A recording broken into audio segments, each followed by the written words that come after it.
Welcome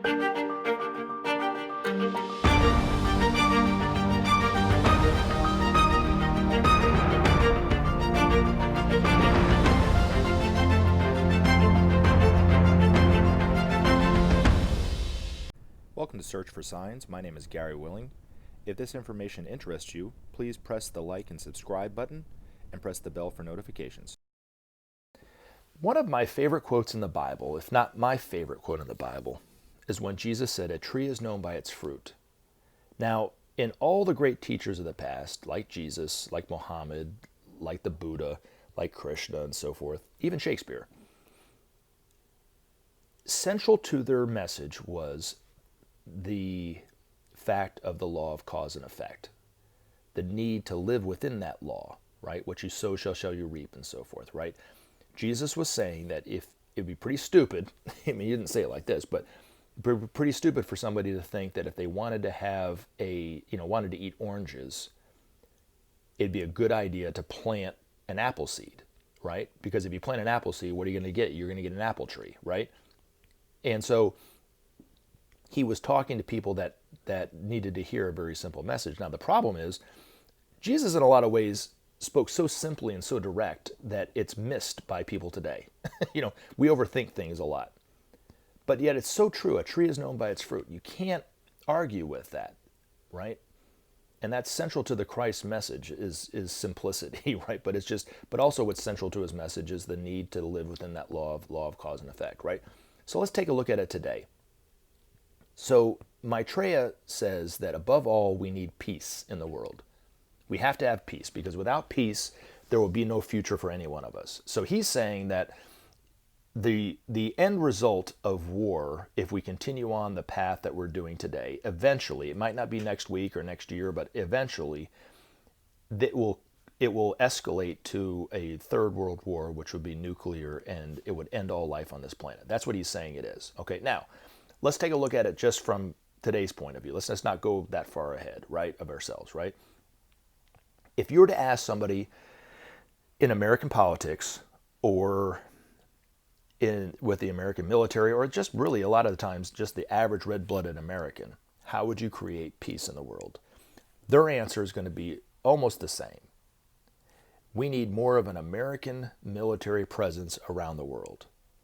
Even to today, Donald Trump's building a wall to try to create more stability in this country and create more security in this country, right? Building a wall, or attacking this country, or threatening to attack this country, or putting sanctions on this country. That's going to create peace in the world. Now, if that was the case, like if it truly did work, it would have already worked a long time ago, because we've been doing it for almost a century. Now, so the fruit of that endeavor is not peace, obviously. It's creating more and more instability. It's created terrorism, because over the last 70 years, terrorism's sprouted up because of this, right? It's created mass immigrations of people coming into the United States. So they have to build a wall to keep them out and so forth, right? And so that's the end result of what the United States is doing. So to put it in more of a modern term, it's like, what do they say the definition of insanity is, right? Doing something over and over again, expecting a different result. So if the result is nothing but more war, more instability, more deficit spending and so forth, then why do we think it's going to create peace now? I mean, I don't know. It just doesn't make a lot of sense. So looking at it historically, or let me go back. Looking at it the way that Maitreya says, the only way to create peace is to share the world's resources first. That will bring about justice, which will bring about trust amongst the nations, which will bring about eventually peace, which will give us a great future. So let's look at that standpoint. Let's see if that's true, right? Now, historically, there's historical precedence to this, to that being true, right? So historically, right after World War II, right? If we were to go back to Western Europe and we were to travel to Berlin or London or Rome or Paris or whatever, right after World War II, you would see cities that were just leveled, right? Now, not long after that, after World War II, the Secretary of State of the United States, George C. Marshall at the time, I think was really divinely inspired for this plan, but he came up with a plan called the Marshall Plan. And it is kind of, in a small way, is what is going to happen in the future with the sharing of the world's resources. But what he did was, he said that what we'll do is we'll give a little bit of excesses that the United States has to Western Europe freely to help them rebuild their infrastructure, their economies, and so forth. And then once they start to kind of build up their economies and so forth, they can actually give some of their excesses when they get it back to us as payment for that, is really what it amounted to. Now, that was the seed. That was the endeavor, right? What was the fruit of that tree?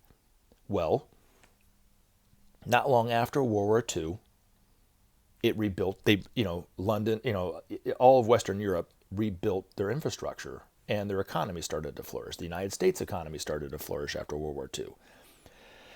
Even to this day, if you were to go to London, Berlin, Paris, or Rome, you could really not see really any evidence of the destruction of World War II. It's all gone. It's all been fixed. And it was fixed rather rapidly after that, right? The other fruit of that endeavor is what? There's more of a peaceful relationship between the United States and Western Europe than the United States has with any other country set of countries around the world. We trust those countries, and those countries trust the United States more than any countries around the world. That's the fruit of that endeavor. Now, is it perfect? No. But you think, for something that only happened over that endeavor that was only around for just a few months or a year or so, to have such a long-standing, positive effect on nations is incredible. Imagine if we did it consistently, week to week, day to day, month to month. And on a global scale, what would happen? We could accomplish anything as a people.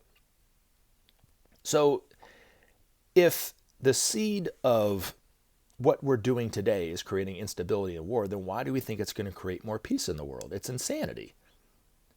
But yet, historically, there's a precedent already in place, which was the Marshall Plan. And that's been the fruit of that endeavor. So why not try it? You see what I'm saying? And that's really what the masters and Maitreya are going to be advocating, is that we need to try something. Just try it. If it doesn't work, go back to the way you're doing it, right?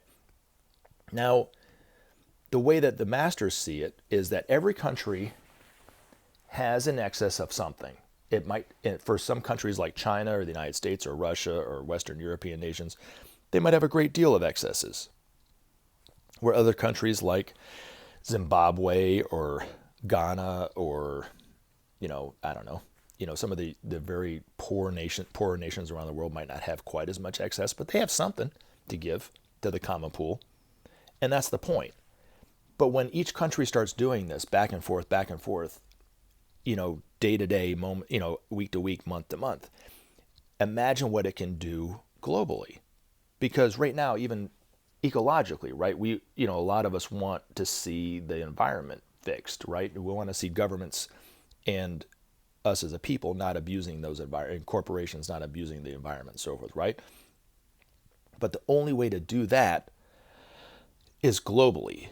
Every nation has to be involved in that endeavor for that to work perfectly, right? Well, the only way to do that is to trust one another. You can't do it when nobody trusts one another, right? So if sharing the world's resources right after World War II created trust amongst those nations even 70 years after the fact, why not try it globally?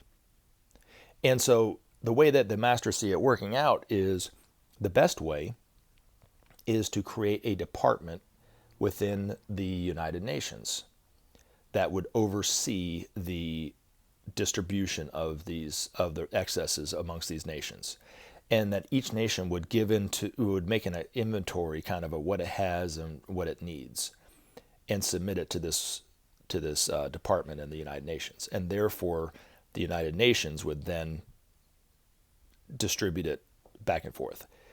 And if you look at it, we already have the infrastructure. We already have the ships. We already have the trains. We already have the planes. We already have the vehicles to get this in place. We already have the food, even, to get this in place.